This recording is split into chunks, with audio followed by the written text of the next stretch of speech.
പശ്ചിമേഷ്യയിൽ യുദ്ധം കടുക്കുന്നു.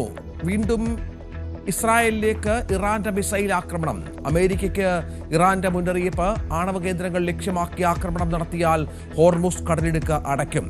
ഇപ്പോഴത്തെ വിലക്ക് അമേരിക്കയ്ക്കും ഇസ്രായേലിനും മാത്രം.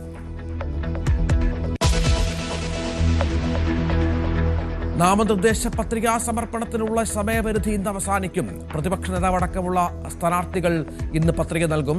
ഇതുവരെ പത്രിക നൽകിയത് 341 പേർ. സൂക്ഷ്മ പരിശോധന നാളെ.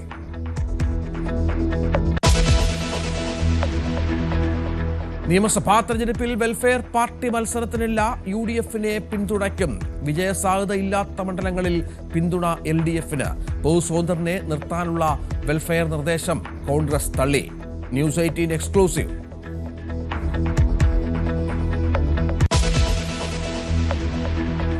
സംസ്ഥാനം ചുട്ടുപൊള്ളുന്നു.